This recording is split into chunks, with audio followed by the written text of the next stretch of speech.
Recently, the Reston Comprehensive Plan Task Force adopted its final version of its draft comprehensive plan for Reston. And today I got John Moody. Welcome. Good to see you again, Larry. John has been working on this very diligently for a long time as RA's task force representative and I as the alternate. And we're here today to talk about the next steps in the process. As many Restonians know, the Reston Comprehensive Plan Task Force has been hard at work for over 2 years updating Reston's master plan. The task force, which includes Reston citizens, property owners and their representatives, and community organization representatives, has been reviewing the prior plan adopted in 2014 and 2015.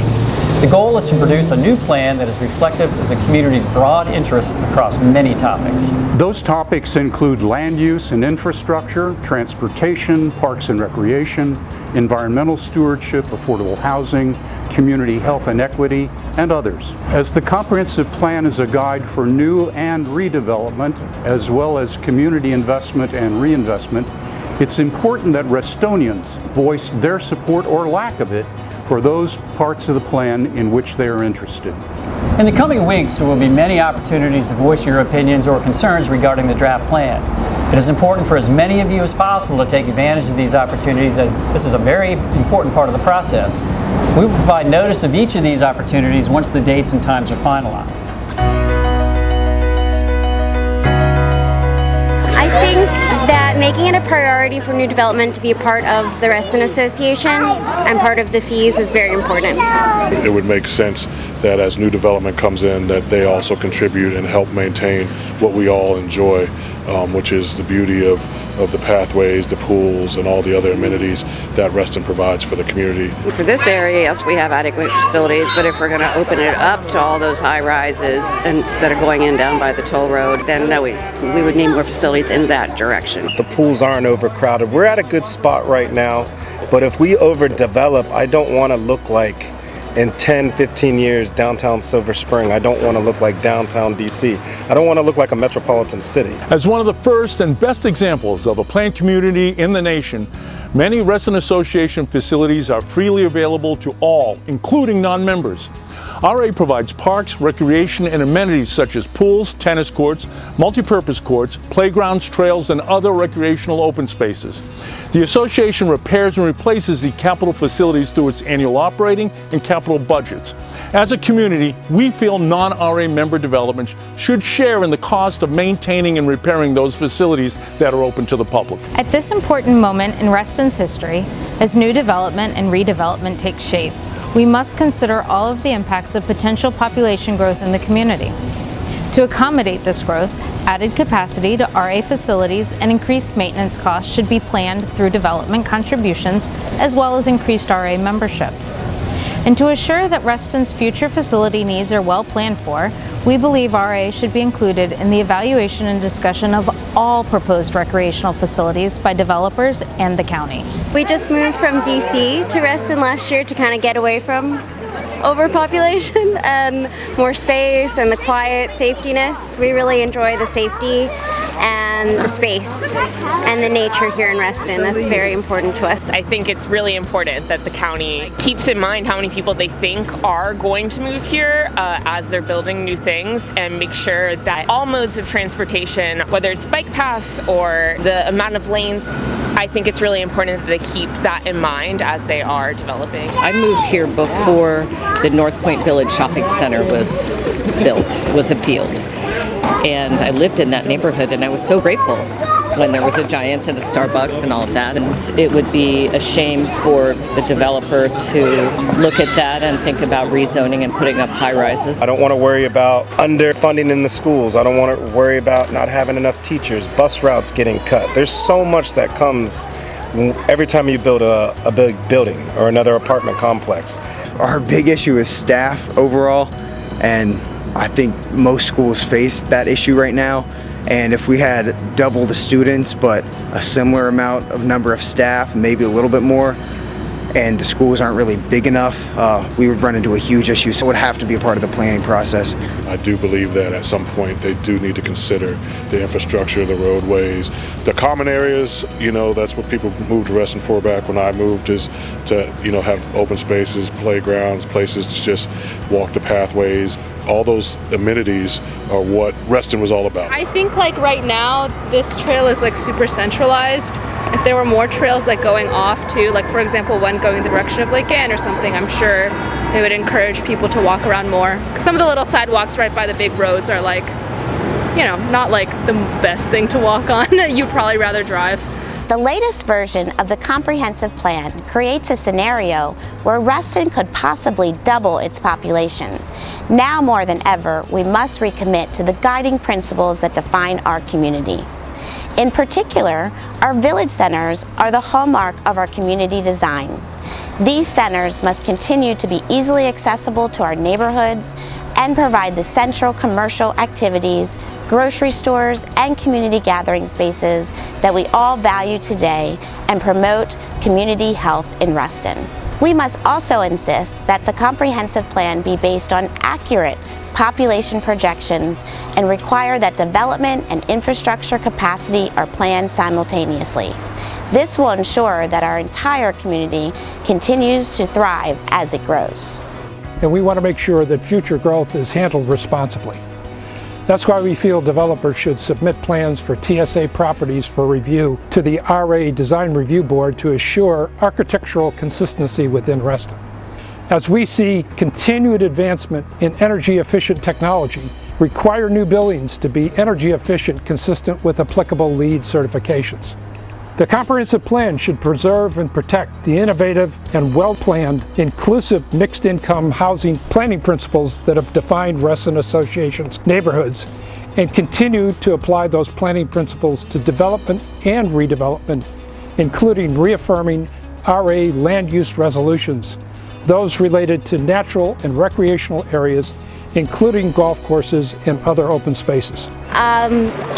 The clean air, the trees, the amount of trees here. We live in a townhouse on the Red Trail, the Lake Thoreau, and we absolutely love it. And that's one of the reasons why we moved here.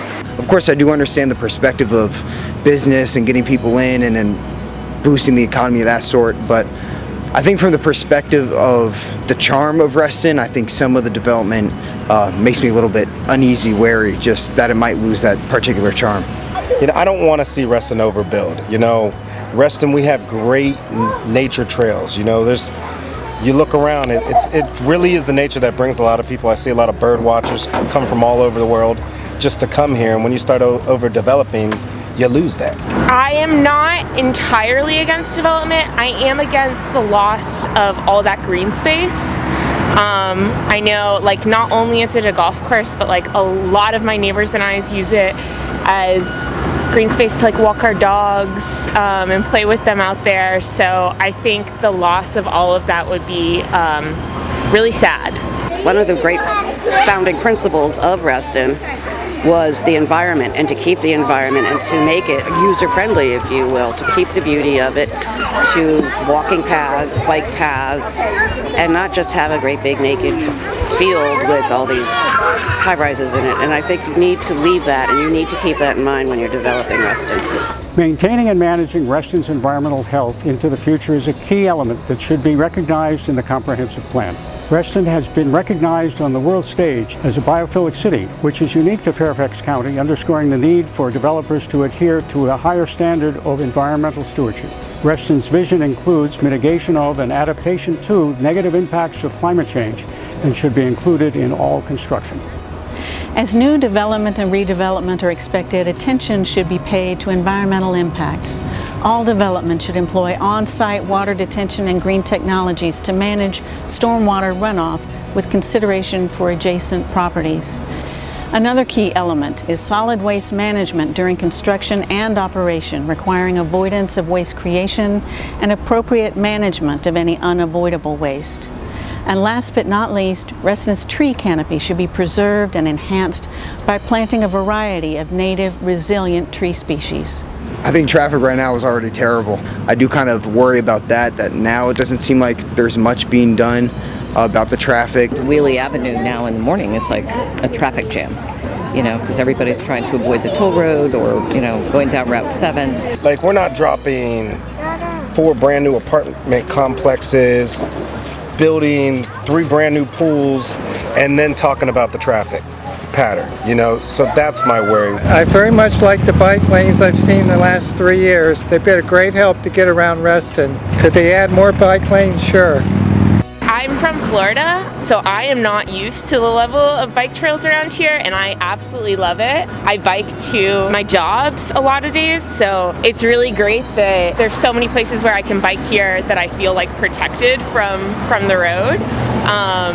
Yeah, I really appreciate it. Well, I think the roads are being left as they are. We're a much smaller community. And I think the intent of all these high rises going in was the metro, but not everyone's going to use the metro. People have cars. They are going to start driving all over the place, and no, we do not have the roads to facilitate that. Transportation is a major issue to consider as Reston continues to grow.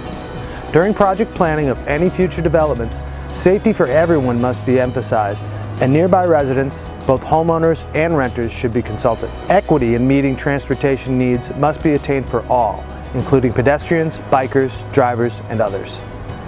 The impacts that transportation will have on our future must be considered, including significant capital improvements for our pedestrians and bicycle infrastructure.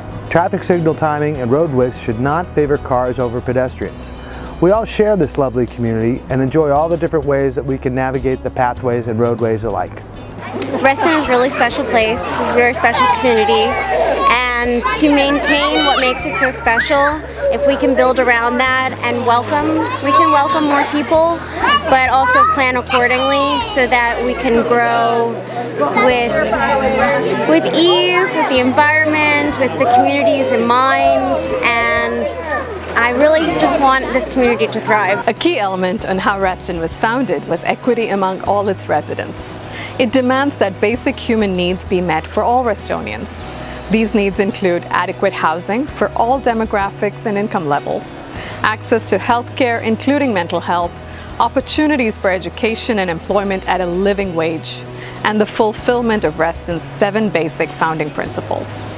I think the county should take a more serious approach as they're developing new development and to really consider what it's going to do to the infrastructure, the schools, the common area, the roadways, the pathways. I know Reston for years had the most trees in a community, and that was something that we celebrated. We live in a great place. We really do. It's a beautiful place. It's convenient to a lot. It offers a lot of conveniences and amenities, and I think it's important that it stay that way. We've lived all over the DMV, but when it comes to a really good area, place to raise your family, I mean, there's not too many places I can count on my hands anymore outside of a metropolitan city that I can let my kids go across the street to the playground. I think it's tough because like areas like Lake Ann are really pretty, but you know, people also need places to live, and I think like high rises are good for housing more people. So it's a balance. What Reston is going to look like in 30 years, I think it's going to be completely different, but they need to manage all aspects of what that extra population is going to bring. As the new CEO of the Reston Association, and someone who has spent many years working with land use matters and zoning like these, I'm excited to work with my fellow colleagues and now my neighbors here in Reston to make sure that Reston continues to grow in a healthy and responsible way into the future. We encourage you to get engaged and follow the updates as the Fairfax County Planning and Zoning and the Board of Supervisors will be acting on the Reston Comprehensive Plan later this fall. The Comprehensive Plan changes will affect Reston now and into the future. Please take time to explore the materials and advocacy positions on reston.org. Attend local meetings held by RA and Supervisor Walter Alcorn so that you are informed and educated on the proposed changes. This is the time to become informed and share your feedback and questions with the county.